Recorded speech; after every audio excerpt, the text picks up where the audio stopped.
Hi guys, எல்லோருக்கும் வணக்கம். எப்பவுமே சந்தோஷமாக இருக்க வாழ்க்கையில் தொடர்ந்து முயற்சி செஞ்சுக்கிட்டே இருங்க. நன்றி.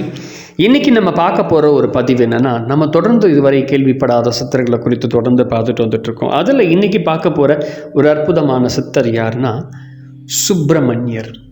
யார் இவர்? இவரை குறித்து நிறைய பாடல்கள்லாம் சொல்லப்பட்டிருக்கு. ஆனால் இவர் யாருன்னு நிறைய பேருக்கு தெரியாது. சுப்பிரமணியரை சில பேர் முருகன்னு சொல்லுவாங்க, சில பேர் விதவிதமாக சொல்லுவாங்க. ஆனால் சுப்பிரமணியர் யார் அப்படின்னு நம்ம இந்த பகுதியில் நாம் தெரிஞ்சுக்க போகிறோம். சரி, முழுக்க முழுக்க சுப்பிரமணியரை குறித்ததான அற்புதமான தகவலை தான் இன்றைக்கி பார்க்க போகிறோம். ஸோ தொடர்ந்து பாருங்கள், அப்போ தான் உங்களுக்கு புரியும். ஸோ ஃபஸ்ட் டைம் வீடியோ பார்க்குறீங்கன்னா மறக்காமல் நீங்கள் ப்ளேலிஸ்ட்டில் போய் பார்த்தீங்கன்னா முதல் வீடியோவில் வந்து பார்த்தீங்கன்னா இதுவரை கேள்விப்படாத பல சித்தர்களை குறித்து நம்ம போட்டிருக்கோம். ஸோ ப்ளேலிஸ்ட்டில் போய் பாருங்கள், அப்போ தான் உங்களுக்கு என்னென்ன சித்தர்களை குறித்து போட்டிருக்கோம் உங்களுக்கு புரியும். ப்ளேலிஸ்ட்டில் நியூ சித்தர்கள்னு இருக்கும். ஸோ அது பார்த்தீங்கன்னா உங்களுக்கு புரியும். சரி, இன்றைக்கி பார்க்க போகிறவர் சுப்பிரமணியர். நான் இவரை பற்றி நிறைய பாடல்களில் படிச்சிருக்கேன். ஆனால் இவர் யாருன்னு எனக்கும் புரியாமல் தான் இருந்துச்சு. அதுக்கு பிறகு தான் எனக்கு புரிஞ்சது இவர் யார் அப்படின்னா, தமிழர்கள் கடவுளாக வணங்கும் சுப்பிரமணியர் யாருன்னா சித்தர்களில் இருக்கக்கூடிய முதல் சித்தன். அவர் யாருன்னா சிவபெருமானின் மைந்தர் அப்படின்னு சொல்கிறாங்க. சித்தர் நூல்களில் எல்லாருமே என்ன ஒரு பாடல்கள் வரும். அந்த பாடல்கள் என்னென்னா, சிவபெருமான் ஊமைக்கு சொல்ல, ஊமை நந்திக்கு சொல்ல அப்படின்னு ஸ்டார்ட் ஆகும். அப்போ சிவபெருமானி சுப்பிரமணியர் என்பதால் சுப்பிரமணியரை பற்றி எந்த இடத்துலையும் குறிப்பிடப்படவில்லை சுப்பிரமணியர் யார் அப்படின்னு சொல்லி. அப்போ இவரே அகத்தியருக்கு தமிழை உபதேசித்தவர் அப்படின்னும் அந்த பாடல்களில் நிறைய விஷயங்கள் சொல்லப்பட்டிருக்கு. அது மட்டும் இல்லாமல் சிவன் சொன்ன 7 லட்சம் பாடல்களை சுருக்கி நான் 7000 மாற்றி வச்சுருக்கேன் அப்படின்னு சொல்லி நம்முடைய போகர் சொல்கிறாரு. அப்போ அந்த சிவன் சொன்ன 7 லட்சம் நமக்கு கிடைக்கல அந்த பாடல். அப்போ சுப்பிரமணியர் எழுதின பல பாடல்கள் இருக்குது. அது அந்த என்னென்ன பாடல்கள்லாம் இருக்குது அப்படின்னு சொல்லி நம்ம கடைசியாக பார்க்கலாம். இப்போ அந்த பாடல்கள் இருக்கக்கூடிய அரும்பெருமான ஒரு அற்புதமான விஷயத்தை நம்ம உங்களை கூட நான் பகிர்ந்துக்க போகிறேன். அது என்னென்னா,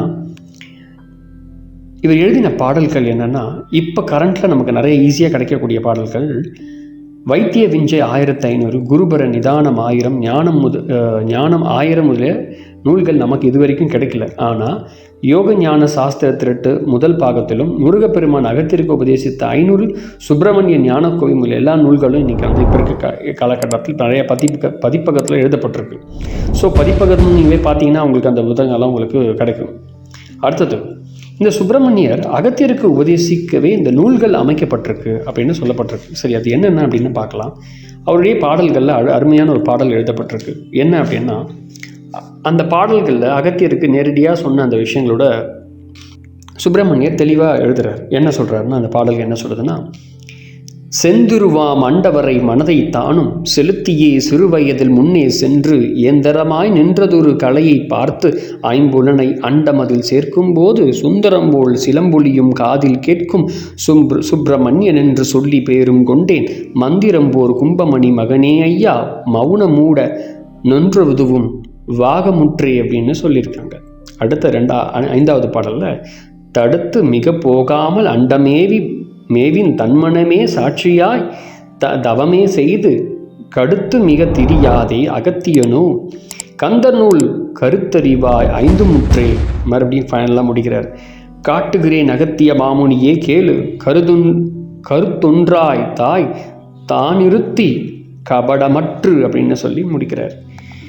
இந்த மாதிரி ஒவ்வொரு நூல்லையும் நம்முடைய அகத்தியரை முன்னிறுத்தி சுப்பிரமணியர் எல்லா பாடல்களையும் பாடியிருக்கிறார். அப்புறம் சுப்பிரமணியர் மனித வாழ்க்கைக்கும் நன்மை அளிக்கக்கூடிய பல அரிதான கருத்துக்களை தம்முடைய நூலில் எழுதியிருக்கிறார். இப்போ அந்த நூலில் இருக்கக்கூடிய சில விஷயங்களை மட்டும் உங்களோட நான் பகிர்ந்துக்க போகிறேன்.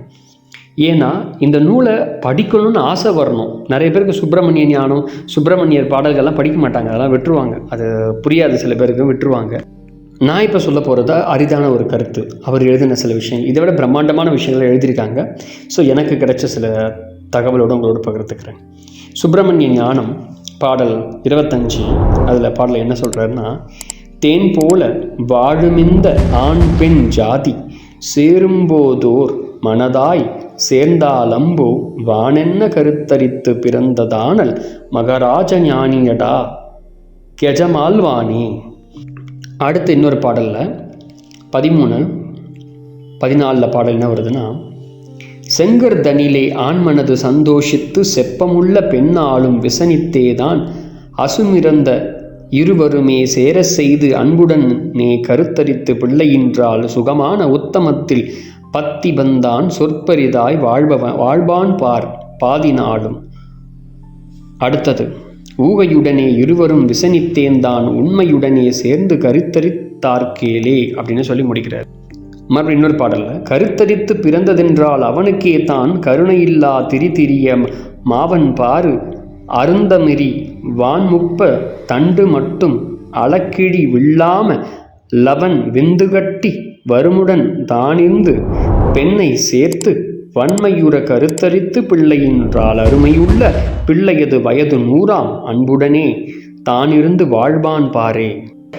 சுப்பிரமணிய ஞானம் 25ல் அந்த பாடல்களில் 12, 13, 14வது பாடலில் தொடர்ந்து இருக்கக்கூடிய விஷயங்கள் என்ன சொல்லியிருக்காங்க அப்படின்னா, அதாவது இந்த கருத்து ஒவ்வொன்றையும் ரொம்ப அற்புதமான ஒரு விஷயம், நம்ம வாழ்க்கையில் கடைப்பிடிக்க வேண்டிய ஒரு விஷயம். என்னென்னா, கணவன் மனைவியை குறித்து இந்த விஷயம் இந்த பாடம் சொல்லுது. என்ன சொல்கிறாங்கன்னா, கணவனும் மனைவியும் ஒரே மனதாக கவலை இல்லாமல் மகிழ்ச்சியோடு கூடி இன்பமுற்று, அதாவது இன்பமோடு இருந்து அவங்க கருத்தரிச்சாங்கன்னா பிள்ளை நல்ல புத்திமானாக யோகியாகவும் அரசனாகவும் இருக்குமா. கணவன் மகிழ்ச்சியோடு இருந்து மனைவி மனக்கவலையுடன் இருந்து அவர்கள் சேர பிறந்த அந்த குழந்தை தன் ஆயுட்காலத்தில் பாதி நாட்கள் தான் சுகமாக இருக்குமா, மீதி நாட்கள் துன்பமாகவே இருக்குமா. அடுத்த பாடல் என்ன சொல்றதுன்னா, கணவன் மனைவி இருவருமே கவலையுடன் இருந்து அதிலே இருந்து அவர்கள் ஒன்றா சேர்ந்து சேரும்பொழுது ஒரு பிள்ளை பிறக்குது. அந்த பிள்ளையுடைய ஆயுட்காலம் பூராகவே எப்படி இருக்குன்னா தரித்திரத்தை குழந்தை அனுபவிச்சுட்டே இருக்குமா.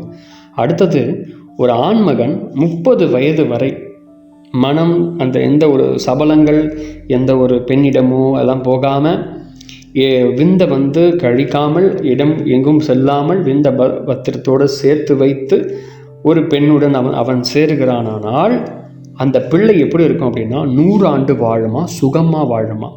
இது இவ்வளோ பெரிய அருமையான ஒரு விஷயம். இப்போ இருக்க காலகட்டத்தில் இது ரொம்ப முக்கியமான சில கருத்துக்கள். அதாவது இது முக்கியமான ஒரு செயல். ஒரு குழந்தையை நீங்கள் பெற்றெடுக்க போகிறீங்கன்னா எப்படி இருக்கணும், கவலையுடன் நீங்கள் பெற்றெடுக்கிறீங்கன்னா குழந்தை பூமியில் முழுமையாக சேராது. சரி, இந்த மாதிரி கருத்துக்கள் நிறைய விஷயங்கள் சொல்லப்பட்டிருக்கு. அது மட்டும் இல்லாமல் இன்னும் நிறைய விஷயங்கள் இந்த சுப்பிரமணியரை பற்றி விஷயங்கள் இருக்குது. உதாரணம், சுப்பிரமணிய நூல்களில் வைத்திய விஞ்சை 1500, குருபர நிதானம் 1000, ஞானம் 1000 முதலிய நூல்கள் இப்போ வரைக்கும் எங்கும் கிடைக்கல. அது ஒரு கஷ்டமான ஒரு சூழ்நிலை. ஆனால் இந்த நூல் பல பேர்கிட்ட இருக்குது. சில பேர் கையில் வீட்டில் வச்சுருப்பாங்க. கண்டிப்பாக அதை பல வைத்தியர்கள் நிறைய பேர் இந்த முறையை பத்திரமா வச்சுருப்பீங்க. அப்படி வச்சுருந்தீங்கன்னா நீங்கள் வீட்டில் வச்சுருக்காம இந்த உலகத்துக்கு அதை வெளிப்படுத்துங்க. நானும் நிறைய பேர்கிட்ட இந்த மாதிரி தகவல்களை சொல்லிட்டு தான் இருக்கிறேன். ஸோ எனக்கே நிறைய தகவல்கள் சில புத்தகங்கள்லாம் கிடச்சிருக்கு. அதை எடுத்துகிட்டு போயிட்டு நானே சில பதிப்பகத்துக்கெலாம் இலவசமாக கொடுத்துருக்கேன். இதை நீங்கள் படிச்சுட்டு பார்த்து பிரிண்ட் பண்ணி எல்லாருக்கும் கொடுங்க அப்படின்லாம் கொடுத்துருக்கேன் கூட. ஸோ அதனால் என்னுடைய ஹம்பிள் ரிக்வஸ்ட், இந்த மாதிரி புத்தகங்களை நீங்களே வச்சுக்காமல் இன்னும் பல பேருக்கு யூஸ்ஃபுல்லாக ஆகணும். அந்த மாதிரி கருத்துக்கள்லாம் சுப்பிரமணிய ஞானத்தில் இருக்குது, அந்த வைத்திய விஞ்சையில் இருக்குது, குருபர நிதானத்தில் இருக்குது. ஸோ இந்த புத்தகத்தை வைத்திருந்தால் நீங்கள் பிறருக்கு கொடுக்க முயற்சி செய்யுங்கள். அது மட்டும் இல்லாமல் அப்படி உங்களுக்கு கஷ்டமாக இருந்தது அப்படின்னா நீங்கள் கொண்டு கொடுத்தா நம்ம இருக்கக்கூடிய நிறைய பதிப்பகம் இலவசமாக தயார் செய்து பதிப்பகம்லாம் நிறைய இருக்குது. அவங்கக்கிட்ட கொடுத்தோம் அப்படின்னா அவங்களே அந்த புக்கை ரெடி பண்ணி மக்கள்கிட்ட கரெக்டாக போகிற வழியை கொண்டு போய் சேர்த்துருவாங்க. இது என்னுடைய சஜஷன். முயற்சி செய்து பாருங்கள்.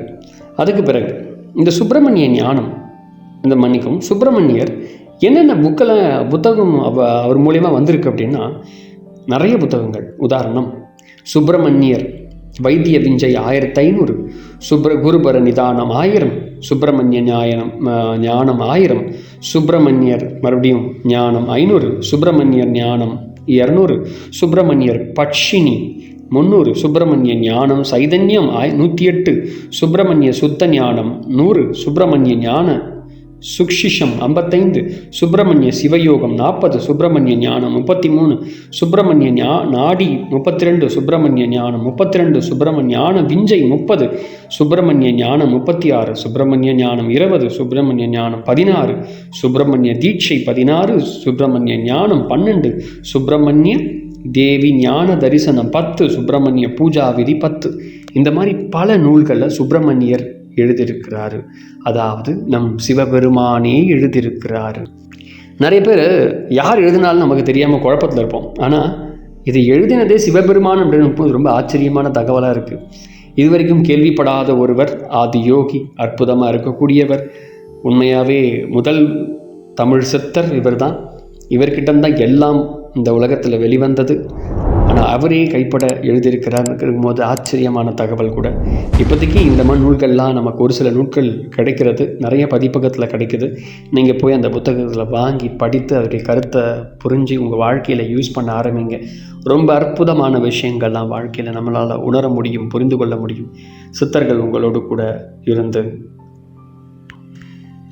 இந்த புத்தகத்தை குறித்தான தெளிவை உங்களுக்கு கொடுப்பாங்க. நன்றி. இதே மாதிரி நிறைய பதிவுகள் போடலாம் நான் யோசிச்சு வச்சுருக்கேன். இந்த மாதிரி சுப்பிரமணியன் இன்னும் நிறைய விஷயங்கள் சித்தர்களை குறித்தான பல தகவல்கள் உங்களோடு கூட நான் பகிர்ந்துக்க போகிறேன். இதை குறித்து தகவலை குறித்து நீங்கள் கமெண்ட் பண்ணுங்கள் கூட. நன்றி. இந்த மாதிரி சில புத்தகங்கள் கிடைக்காமல் இருக்குது, அந்த புத்தகம் உங்ககிட்ட இருந்து நான் கமெண்ட் பண்ணுங்கள்.